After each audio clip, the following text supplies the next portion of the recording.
주시는 하나님의 말씀 같이 봅니다. 히브리서 2장 5절에서 9절까지 말씀입니다. 히브리서 2장 5절에서 9절 말씀이에요. 우리 찾으셨으면 한번 자리에서 한번 일어서 보실까요? 예. 제가 봉독할 때 우리 하나님의 음성으로 같이 들으시고 같은 마음으로 같이 이 말씀 따라 들으시기 바랍니다. 히브리서 2장 5절에서 9절까지 말씀 제가 읽겠습니다. 그러므로 5절 하나님이 우리가 말하는 바 장차 올 세상을 천사들에게 복종하게 하심이 아니니라. 그러나 누구인가가 어디에서 증언하여 이르되 사람이 무엇이기에 주께서 그를 생각하시며 인자가 무엇이기에 주께서 그를 돌보시나이까. 그를 잠시 동안 천사보다 못하게 하시며 영광과 존귀로 관을 씌우시며 만물을 그 발 아래에 복종하게 하셨느니라 하였으니 만물로 그에게 복종하게 하셨은즉 복종하지 않은 것이 하나도 없어야 하겠으나 지금 우리가 만물이 아직 그에게 복종하고 있는 것을 보지 못하고 오직 우리가 천사들보다 잠시 동안 못하게 하심을 입은 자 곧 죽음의 고난 받으심으로 말미암아 영광과 존귀로 관을 쓰신 예수를 보니 이를 행하심은 하나님의 은혜로 말미암아 모든 사람을 위하여 죽음을 맛보려 하심이라. 아멘. 네, 앉으시기 바랍니다. 오늘 이 말씀 가지고 구원의 창시자 예수님이라고 하는 제목으로 같이 여러분과 은혜를 나누도록 합니다.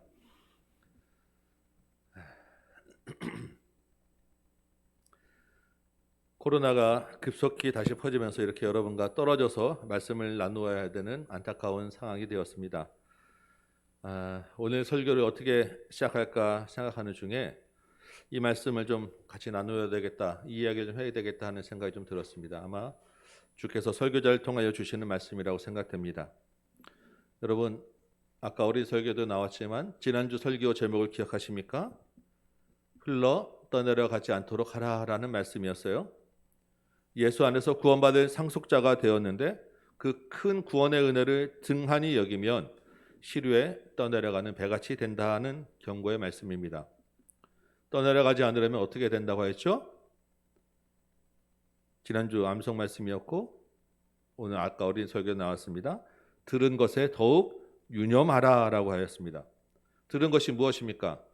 우리 히브리서 전체의 주제이기도 하고 말씀 성경 전체의 주제이기도 한 예수님이 모든 면에서 최고다라고 하는 말씀이에요. 유념하라고 하는 것은 집중하다, 간직해라라고 하는 말씀인데 예수님이 모든 면에서 최고시기 때문에 어떤 상황에서든지 예수님께 집중해서 믿음을 잃지 말아라고 하는 말씀입니다. 지난 한 주 세상의 가장 큰 관심은 날로 증가하는 코로나 숫자였어요. 1,000명 넘었네, 1,100명 넘었네, 1,300명 넘었네. 한 다리만 건너면 밀접 접촉자와 연결되는 아주 가까이 우리 코로나가 우리 앞에 와 있습니다. 그런데 이 상황 가운데서도 여전히 우리가 가장 유념해야 할 것, 집중할 것이 무엇이냐는 것이죠. 코로나보다 크신 예수님, 큰 구원자 되신 최고이신 예수님이라는 것입니다. 엄청난 박해가 눈앞에 와 있던 히브리서 독자 성도들 역시 그들이 가장 유념해야 할 것은 로마 황제보다 크신 예수님이었어요. 이 최고이신 예수님이 지난 한 주 코로나 때문에 혹시 떠내려가지는 않았냐는 것입니다. 여러분이 떠내려가지 않기 위해서, 유념하기 위해서 지난 한 주에 무엇을 하셨습니까? 여러분, 유념하기 위해서 잘 들어야 합니다. 잘 듣는 것에는 여러 가지 방법들이 있을 수 있어요. 그런데 그 중에 가장 핵심적인 방법은 설교를 잘 듣는 것입니다. 우리가 이렇게 비대면으로 드리지만 비대면 드릴 때마다 제가 안타깝고 우려되는 것은 여러분들이 얼마나 잘 집중해서 듣고 있느냐라는 것입니다. 현장에서의 영적 긴장감들이 떨어질 수밖에 없고 영들이 서로 교감하는 것이 아무래도 떨어질 수밖에 없지 않겠느냐라는 것이 제 우려예요.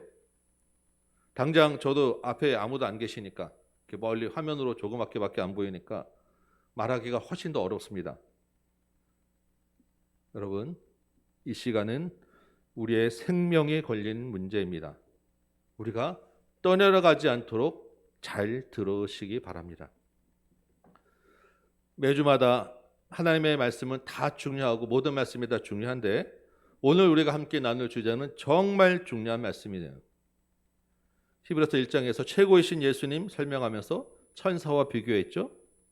하나님의 아들이고 창조주로 영원 불변하신 분이고 승리하신 예수님, 정말 그래서 최고신 예수님에 대해서 히브리서 1장에서 나눴는데 이 설명들, 이 예수님이 최고이다라고 하는 설명들은 예수님에 대해서 한쪽 면만 보여주고 있는 설명이에요. 어느 쪽 면이겠습니까?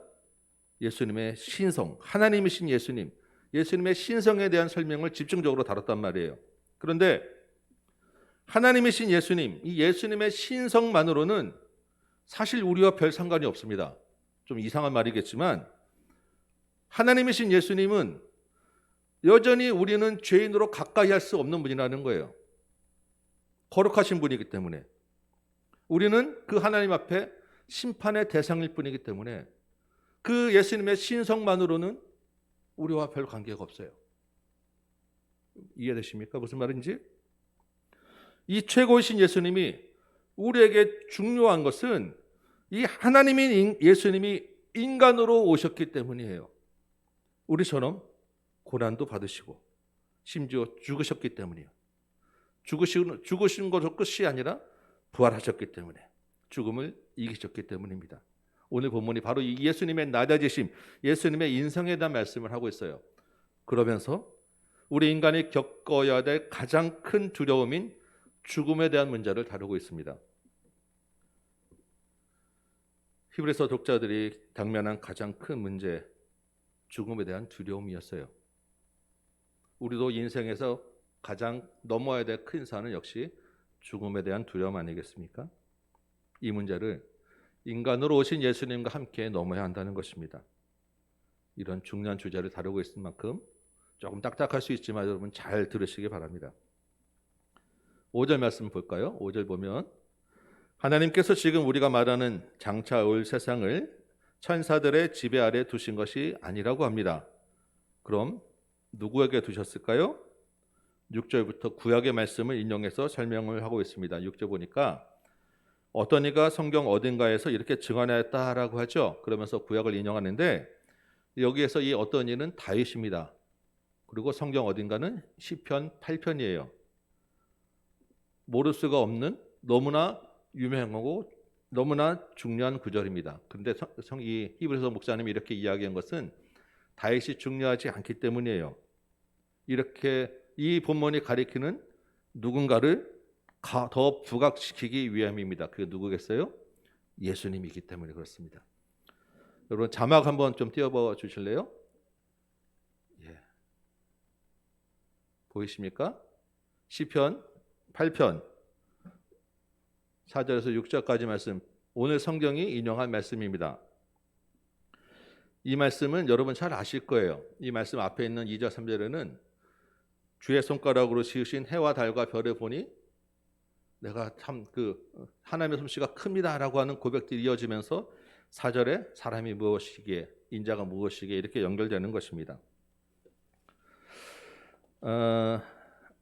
아마도 어느 날 밤에 다윗이 하늘의 무수한 별을 바라보다가 이 하나님의 놀라운 솜씨를 깨달았던 것 같아요. 그러면서 창세기 1장이죠. 하나님이 이 만물을 다스리는 권세를 우리 인간에게 주셨다라는 것을 이렇게 기억했던 것 같습니다. 그 은혜에 감격하여 하나님의 솜씨에 또 감격하여서 이 찬송을 불렀던 것 같습니다. 그런데 자막 다시 한번 띄워봐 주시겠어요? 이 원래의 시편을 히브리서 기자가 오늘 우리가 보고 있는 성경에 인용하면서 약간 달라진 부분이 있어요. 빨간 글씨로 쳐져 있는 부분입니다. 하나님보다 조금 못하게 하시고 라고 되어 있는데 우리 히브리서에는 잠시 동안 천사보다 못하게 하셨다라고 되어 있습니다. 그래서 이게 뭐가 조금 바뀌었나? 잘못됐나라고 생각할 수 있는데 이제 자막 안 주셔도 됩니다. 히브리어로 되어 있는 이 구약 성경을 헬라어로 번역한 70인역이라고 하는 성경이 있습니다. 이 히브리서 독자들은 헬라 시대니까 이 70인역 성경들을 다 보았을 거예요. 이 70인역 번역에는 지금 우리가 이 히브리서 기자가 인용한 것처럼 잠시 동안 천사들보다 못하게 되었다라고 되어 있습니다. 이게 틀린 번역이 아니라는 거예요. 지금 우리가 보는 이 성경도 지금 우리가 지금 보는 성경을 개역 개정이라고 하는데 요거보다 바로 앞에 봤던 개역 성경이 있었습니다. 우리가 한 20년 전부터 전까지 보던 성경이에요. 거기에는 똑같이 천사보다 잠시 동안 천사보다 조금 못하게 하셨다 이렇게 돼 있었어요. 근데 지금 가만히 다시 보니까 그게 천사보다는 하나님으로 번역하는 것이 더 적합한 것 같아서 지금 우리 개역 개정은 이걸 하나님으로 바꿔놓은 거예요. 지금 우리가 지금 여기서 제가 이 말씀 드리는 거는 천사가 맞냐 하나님이 맞냐 이걸 얘기하는 게 아닙니다. 이게 중요한 게 아니라는 거예요. 힙소 기자도 그걸 생각하고 인용한 게 아니라 그거보다 더 중요한 포인트가 있기 때문이에요. 본문에서는 사람과 인자가 나오죠. 사람이 무엇이기에 인자가 무엇이기에 이 사람과 인자가 누구를 가리키느냐는 것입니다. 이 시편에 원래 처음에 다윗이 이 찬송을 불렀을 때는 사람이 무엇이기에 인자가 무엇이기에 라고 할 때 그 둘 다 사람과 인자는 우리 인간을 생각했던 거예요. 그러니까 하나님보다 조금 당연히 우리 인간은 못하죠. 근데 그 만물을 다스리는 권세를 우리 인간에게 주셨구나 하면 감격했던 것입니다. 그런데 지금 이 히브리서 기자는 이 사람과 인자를 우리 인간이 아닌 다른 쪽에다 맞추고 있다는 것입니다. 이게 누구를 가리키는 것이냐 이게 중요한 거예요.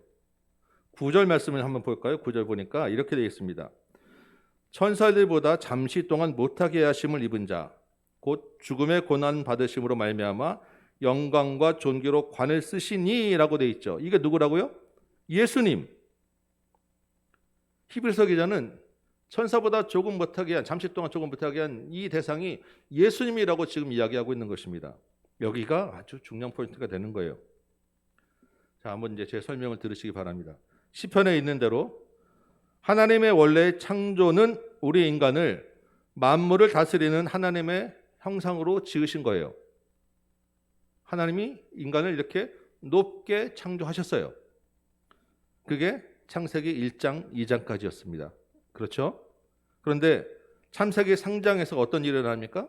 선악과를 따먹고 인간이 타락하고 범죄하게 되는 거예요. 만물을 다스리는 그 영광스러운 지위에서 타락하고 쫓겨나게 되었던 것입니다. 그 지위를 잃고 말았어요. 그러면 지금 다윗이 하나님 그 만물을 다스리는 권세를 우리에게 주셨습니다라고 찬송을 부르지만 지금 현실은 창세기 1장의 그 만물의 영광스러운 지혜가 아니라 창세기 3장의 에덴에서 쫓겨난 타락한 현실이라는 것입니다. 그런데 다윗은 그 생각하지 않고 그냥 창세기 1장을 노래하고 있는 거예요. 1장과 3장의 간극이 지금 이 시편 기자 이 노래 안에 들어있는 것입니다. 지금 여러분 이해가 되세요? 근데 이 타락한 이 현실에서 이 다윗이 노력하고 있는데 어떻게 창세기 1장의 그 영광스러운 지로 돌아갈 수 있느냐? 여기서 히브리서 기자가 하나님의 은혜를 발견한 거예요. 다윗은 자기는 지금 그런 생각하지 않고 하나님께 만물을 우리를 다스리게 하시며 감사합니다라고 노래하고 있는데 히브리서 기자 목사님이 이 구절을 보니까 하나님은 여기에 구원의 은혜를 심겨 놓았다라고 하는 것을 우리에게 알려주고 있는 것입니다. 9절 보니까 하나님의 아들 예수님이 잠시 동안 천사보다 못하게 하셨다라고 하는 거예요. 천상의 자리에 계신 예수님이 인간으로 오신 사건, 성육식 사건을 지금 이야기하고 있는 것입니다. 인간이 되셨죠? 하나님이. 그럼 인간에게는 피할 수 없는 것이 있어요. 인간에게는 고난과 죽음이 따를 수밖에 없는 것입니다. 죄의 결과이기 때문에. 하나님의 아들이지만 인간으로 오셨기 때문에 이 예수님도 고난을 당할 수밖에 없다는 것입니다. 그리고 십자가에 달려 죽을 수밖에 없었다는 거예요. 예수님이 철저하게 인간의 길을 가셨다라는 것입니다.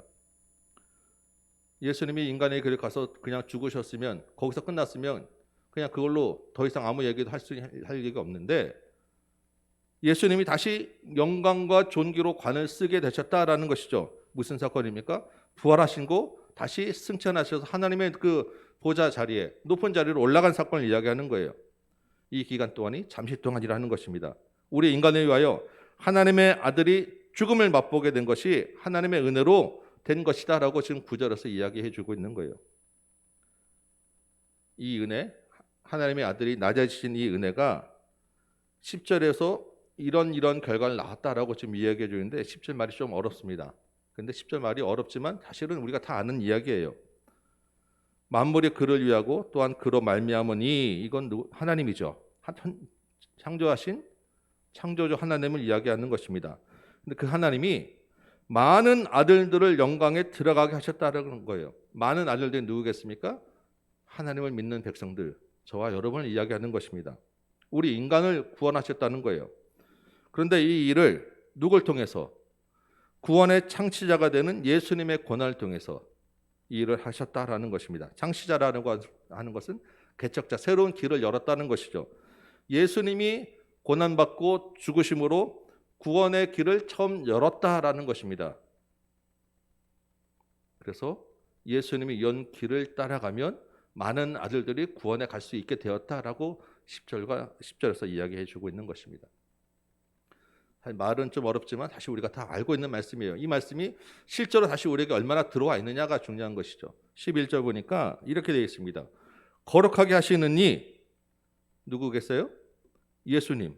예수님이 구원의 길을 열었잖아요. 고난을 받으심으로. 이 거룩하게 하시는 이,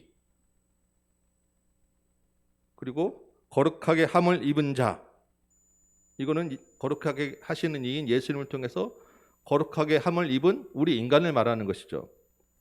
이 예수님과 우리가 거룩하게 함을 입은 자와 거룩하게 하심을 하신 자가 한 근원은 하나님을 얘기하는 거예요. 하나님에서 다 나왔다는 것입니다. 하나님이 아들이신 예수님도 보내고 하나님이 그 아들 통해서 우리도 구원하셨으니까 결국 하나님이 다 하셨다라는 거예요. 하나님 안에서 다 한 뿌리에서 나온 하나다라고 지금 성경은 이야기하고 있는 거예요.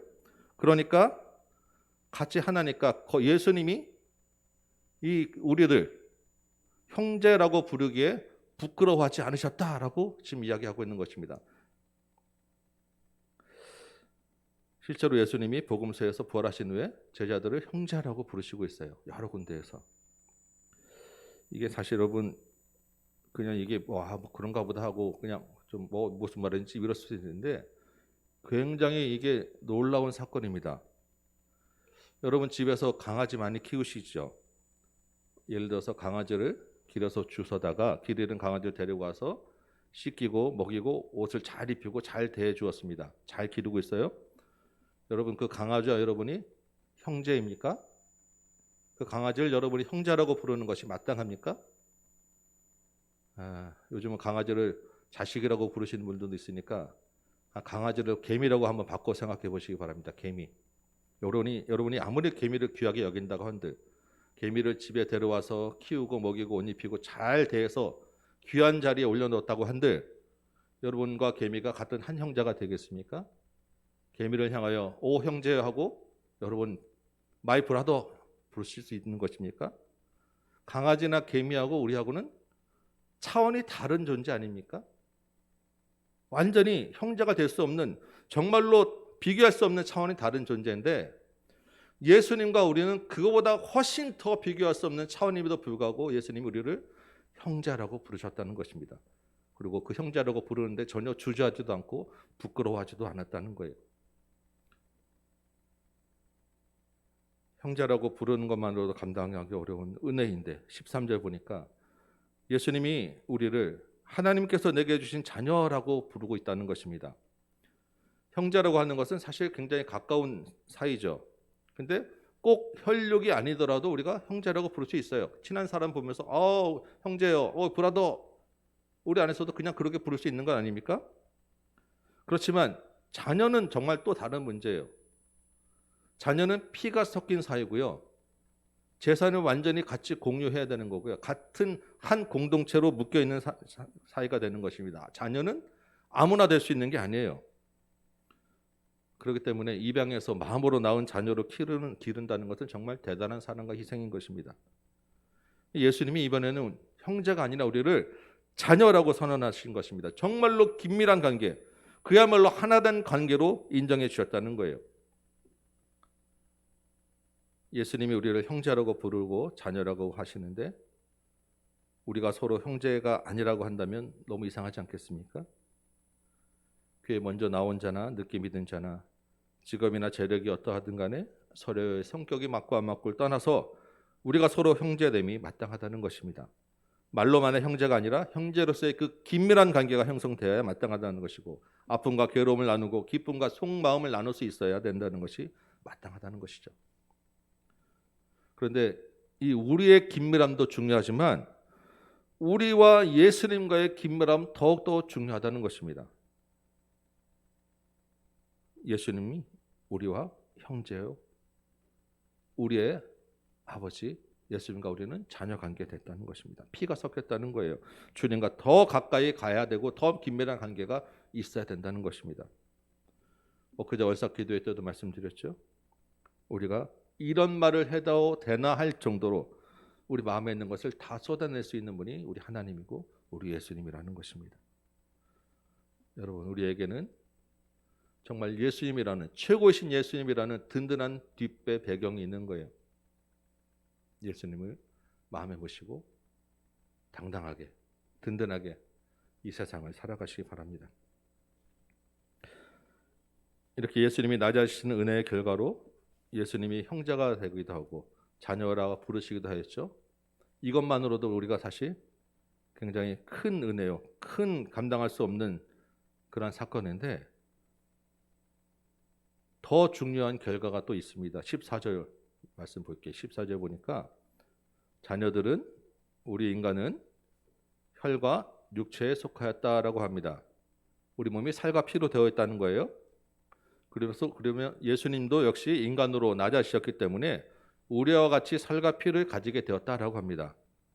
그러면 같은 살과 피, 우리의 몸은 어떻게 됩니까? 영원하지가 않아요. 죽음이 따라오게 되어 있다는 것입니다. 그래서 15절에 있는 대로 모든 인간은 평생 이 죽음의 두려움에 매여 있을 수밖에 없게 되었다는 것이죠. 이것은 세상 어느 누구를 만나도 예외 없는 일입니다. 아무리 큰 소리 치더라도 죽음 앞에서는 작아질 수밖에 없는 것이 우리 인생이에요. 이 죽음을 장악하고 있는 것이 마귀, 사탄의 세력이라는 것입니다. 얼마 전에 그 세바시라고 하는 TV 프로그램을 잠깐 보니까 어느 철학자가 죽음에 대해서 이야기를 합니다. 한 5분 정도 이제 메시지를 이야기를 하는데 결론은 그거예요. 우리가 죽음을 두려워하지 않아야 된다. 근데 그것이 그렇게 그냥 가만히 있으면 되는 게 아니기 때문에 죽음을 두려워하지 않을 정도의 경지에 올라갈 때까지 우리가 열심히 수양을 해야 된다라고 이야기를 하더라고요. 물론 그분은 그렇게 그 경제, 죽음을 두려워하지 않을 정도의 경제까지 수양해서 올라갔다고 하는데, 과연 인간이 수양을 한다고 해서 죽음을 두려워하지 않을 정도가 되겠는가 의심이 들었습니다. 여러분, 죽음이 두려운 것은 죽음 이후에 우리가 어떻게 될지 모른다는 그런 그 앞을 모르기 때문에 두려워도 하는 거지만, 사실 현실적으로는 죽음에 이르기까지의 큰 고통이 더 두려운 건 아니겠습니까? 그리고 죽음이라고 하는 것이 지금은 여러 가지 우리의 관계에 있어서 같이 있지만 나 혼자 완전히 분리된다는 것에 대한 두려움이 있는 거예요. 그런데 이러한 그 고통에 대한 두려움을, 이런 분리에 대한 두려움을 수련을 한다고 과연 없어질 수 있을까? 수련한다고 고통이 안 느껴질까? 쉽지 않을 것 같아요. 여러분 어떻습니까? 평소에 죽음에 대하여 여러분 생각하시고 사십니까? 죽음에 대한 준비나 죽음에 대한 마음의 훈련을 하며 살고 계십니까? 여러분 죽음이 두렵지 않으십니까? 오늘 본문에 보니까 예수님도 혈과 육을 가지신 분이기 때문에 직접 이 죽음을 겪으셨다라고 합니다. 그런데 예수님이 죽음을 겪으신 이유는 우리와 다른 거예요. 예수님이 죽음을 겪으신 이유는 몸소 자기가 죽음을 겪으심으로 이 죽음의 세력을 잡은 자 곧 마귀를 멸하기 위함이다라고 성경은 기록하고 있는 것입니다. 마귀를 멸함으로 우리 인간을, 자녀된 우리를 죽음의 두려움에서 해방시켜 주기 위함이다라고 오늘 본문이 이야기하고 있는 것입니다. 그래서 예수님은 죽으심으로 끝나지 않고 죽음을 이기고 부활하셨던 거예요. 예전에 제가 군대에 있을 때 낙하산을 타고 뛰어내리는 훈련을 한 적이 있어요. 정말 하늘 높이 올라가서 그냥 맨몸으로 뛰어내리는 것입니다. 엄청난 공포가 있었죠. 이렇게 여러 명이 이제 같이 올라가서 한 사람씩 제 앞에 있는 사람들이 눈에 보이지 않아요. 그런데 그 사람들이 보이지 않는데 그 바로 밑에서 낙하산이 보이더라고요. 제 순서가 되었습니다. 저도 뛰어내릴 수 있게 되더라고요. 한 번 하고 나니까 두 번, 세 번 할 때는 무섭지가 않아요. 제가 얼마 전 예전에 다른 어떤 극기 훈련하는 프로그램을 하나 이렇게 본 적이 있는데, 빨갛게 이렇게 뜨겁게 달궈진 돌 위를 걷게 하는 거예요. 담력 프로그램입니다. 여러분 걸을 수 있겠어요? 뜨겁게 달궈진 돌 위를 맨발로. 근데 그게 그 돌 위에 오랫동안 서 있으면 살이 타고 화상을 입는데, 그냥 바로바로 걸으면 뜨겁지 않다는 거예요. 막상 그 앞에 섰을 때 그 걸어갈 수 있겠습니까? 근데 앞에 사람이 먼저 시범을 보이고 옆에서 도와주니까 남녀 할 것 없이 거기 참여한 사람들이 다 그 도리를 다 맨발로 걸어가더라고요. 여러분, 죽음에 대한 두려움은 사람이 혼자서 절대 물리칠 수 있는 게 아닙니다. 그런데 우리 주님이 먼저 그 길을 가셨다는 거예요. 그리고 우리 주님이 우리를 도우신다는 것입니다.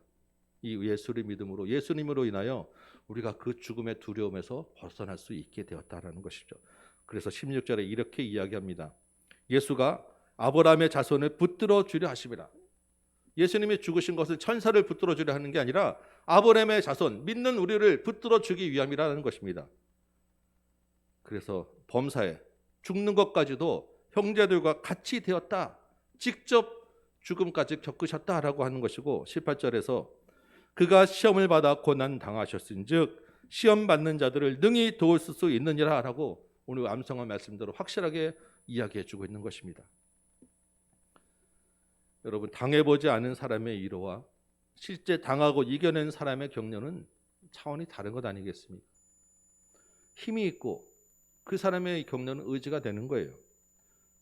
천사가 아무리 뛰어난들, 인간이 아무리 뛰어난 능력을 가진 사람이라 할지라도 우리를 도와줄 수 없습니다. 그러나 예수님은 우리를 도우실 수 있는 거예요. 왜? 고난과 죽음을, 두려움을 몸소 겪으셨기 때문에, 그리고 그 죽음의 두려움을 이기시고 다시 높아지셨기 때문입니다. 그 주님이 우리를 형제라고 아주 반갑게 맞아주십니다. 우리를 자녀로 받아주셨어요. 여러분이 여러분의 자녀를 대하는 것보다 더 큰 사랑과 자비와 신실함으로 우리를 대해 주시는 것입니다. 그리고 고난과 죽음의 길을 먼저 가심으로 구원으로 가는 길을 열어 주셨습니다. 그래서 내가 곧 길이요 진리요 생명이라고 말씀하고 있는 거예요. 내 길을 따라오라라고 주님께서 말씀하고 있는 것입니다. 지금 히브리서 독자들이 당한 가장 큰 어려움이 무엇이겠어요? 재산을 빼앗기는 것도 있고 집에서 쫓겨나는 것도 있겠지만, 정말로 그들의 신앙이 흔들리는 가장 큰 위협은 죽을 수 있는 박해 때문입니다. 더 현실적으로는 죽을 수도 있는 박해의 고통이 두려웠기 때문입니다. 이들을 향한 하나님의 말씀이 뭐예요?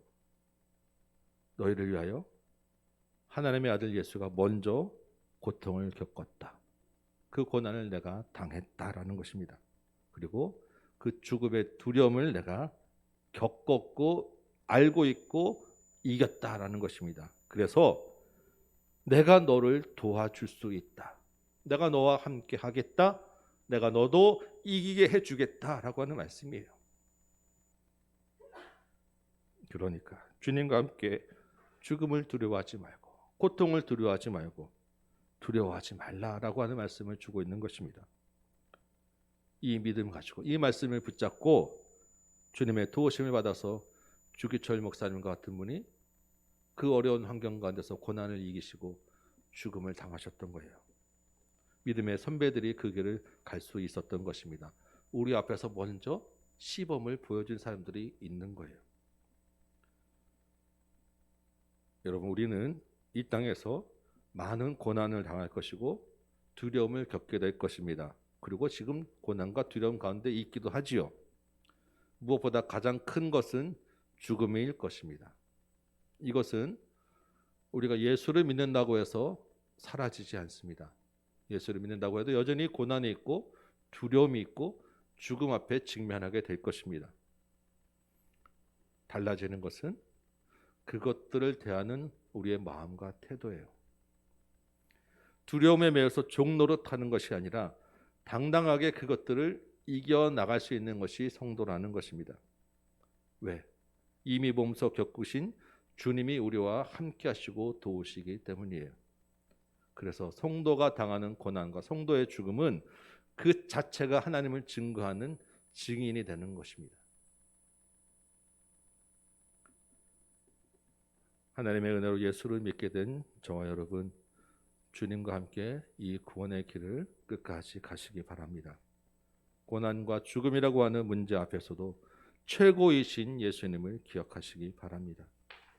이 한 주간에 주님과 동행하면서 주님을 증거하는 저와 여러분 되시기를 주님의 이름으로 축원합니다.